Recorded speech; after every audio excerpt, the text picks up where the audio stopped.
Hello all, welcome to part 3 of relative XPath expressions. In this session, I've collected few more challenges for you to solve, using which we can practice more relative XPath expressions. So let's get started.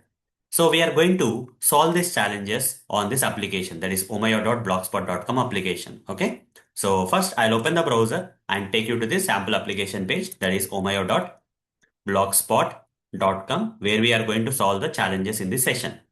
Once you have reached on this page, just right click on any blank area on this page and select inspect option. Then you will get this Google Chrome DevTools, right? Now here, click on this double arrow and select the selector sub. Now you'll get the selector sub here. Drag it down like this. Now here, I'm going to write the relative XPath expressions to solve these challenges that are mentioned here. First challenge is we need to locate all the input tags on the page. We have solved this challenge in the previous session only, but it's repeating, but we'll do it again. There is a reason, okay? So here, if to find all the elements on this website page having the input tag, how to do that? /input. How many elements are there? Total 34 elements are there. So the first challenge here is to locate all the input tags on the web page by using a relative XPath expression known as /input, because all the relative XPath expressions will start with /. So we need to find all the elements on the web page having the input tag. So we did that. Okay. Second challenge here in this session is locate the input tags which are having the name attribute. If you observe here guys, when I said, okay, if I drag like this, when I say /input, how many elements are getting located on the web page? Total 34 elements. You can see here, right side and left side, a lot of elements are getting highlighted. So many elements, that is 34 elements got highlighted on the web page. For each and every element, the HTML code is coming here. Okay. For all these 34 elements, the selector sub is displaying the HTML code of each and every element that got highlighted here or located by this relative XPath on this web page. This is HTML code of the first element, this is HTML code of the second element, which got located with the help of this relative XPath expression, and so on. Now, if you properly observe, guys, now the next challenge here is to locate the input tags having the name attribute. Does all these elements which got located with the help of this relative XPath expression, does they have the name attribute? Just find it out. You see, there's a first element which got located with the help of this relative XPath expression. Does it have name attribute? No. Second element which got located, does it have name attribute? No. Third one has name attribute. Fourth one has name attribute. Then fifth one doesn't have the name attribute. Sixth one doesn't have the name attribute. Seventh one has a name attribute. Eighth one has a name attribute. Ninth one, no. 10th one have the name attribute. 11th one, again no. 12th one, no. 13th one has a name attribute. 14th one, no. 15th one has a name attribute. 16th one has a name attribute. Then 17th one, no. 18th one, no. 18th one has a name attribute. 19th one has a name attribute. Like that, out of 34 elements, not all the elements on this web page which got located with the help of this relative XPath expression. Okay, all the elements doesn't have the name attribute. Few of these elements have the name attribute. Now, out of these 34 elements, how many elements have the name attribute? That's what is the next challenge I want to find out. Okay, what is the next challenge? You see, to find all the input tags, elements having the input tags on the web page, we directly have used this relative XPath expression like /input. But now, the next challenge is to not find the all input tags. Here, we need to find only the input tags. Okay, elements having the input tags which have the name attribute. Earlier, there is no, whether they have name attribute or doesn't matter. Irrespective of that, we should find the elements which have the input tag. But here, along with the input tags, they should have the name attribute. But here, as we have gone through this HTML code of each and every element, not all the elements have the name attribute. So out of 34 elements, how many elements on this page have the name attribute? How to find that? For that, you provide the square bracket, close the square bracket, and you provide the attribute name, that is name, right? And as you already know from the previous sessions that if you have to mention the attribute name in the XPath expressions, you have to precede the attribute name with symbol @ symbol. That's it. You see, this relative XPath expression will now filter out of 34 elements. It will filter only the elements which have the input tag with name attribute. The input tags which doesn't have the name attribute will be removed. Okay. So when I press enter, out of 34, only the 19 elements have the input tag along with the name attribute. You see, whatever the HTML codes of the elements that got listed down here, every element is going to have the name attribute. You see, name, every every element has a name attribute. So this is a way to filter the elements on the web page with the help of the XPath expressions. So what is the next challenge? Locate the input tags having the name attribute. For that, you have to write like that: input at the rate name. Here we got 34 elements, but here we got only 19. Out of 34, only 19 have the name attribute in their HTML code of that input tag elements. Okay, so this one has definitely filtered good number of elements from this total 34 elements. That is 19 elements got filtered here because of adding this name attribute to this XPath expression.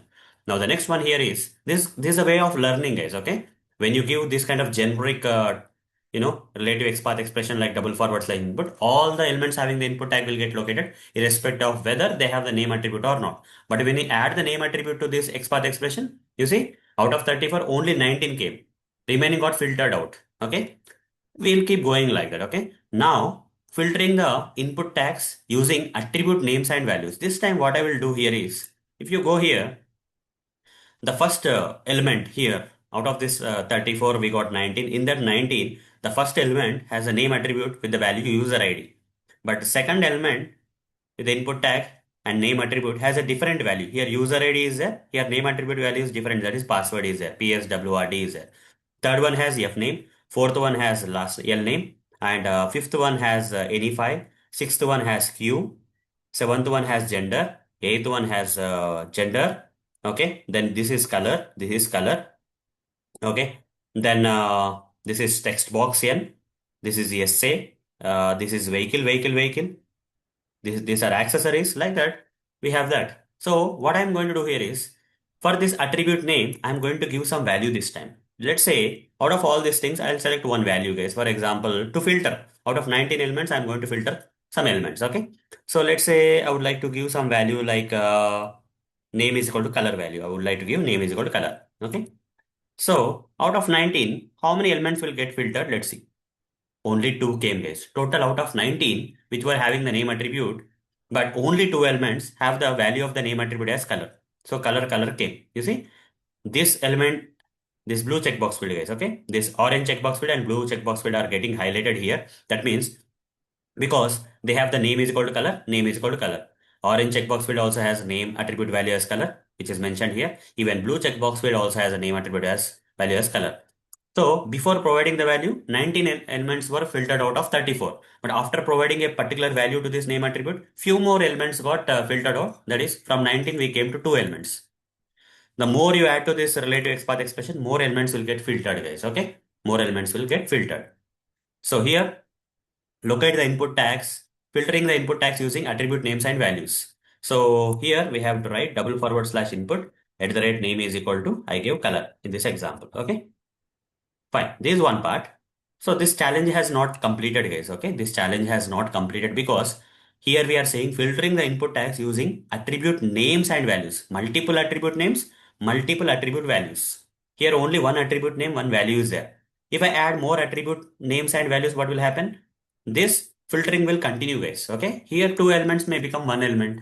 Okay. Here only one attribute name and value is there. Because of that, out of 19 elements, we got 2 elements. But if I add one more attribute name and value, these 2 elements may become one element. Okay. So out of these 2 elements, I would like to locate the this blue checkbox field. Okay, blue checkbox field. How to? For that, I'll pick one more attribute, guys. Let's say value attribute is there here. Okay. I'll add square bracket. Yes, I'll write at the rate value attribute. Okay, value attribute before that at the rate symbol is equal to blue. I'll write. Press enter. What is happening?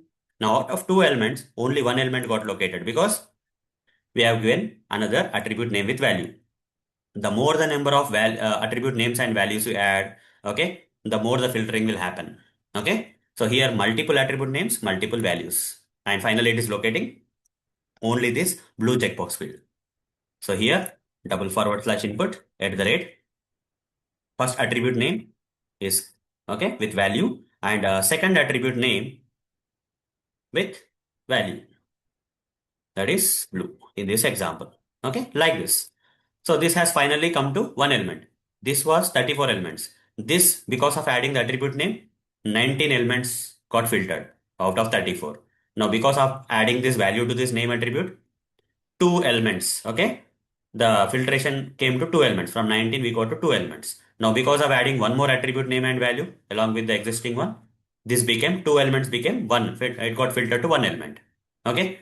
Now, the next thing is last challenge here is using AND operator. How to use AND operator in this kind of relative XPath expression where we have multiple attribute names and values.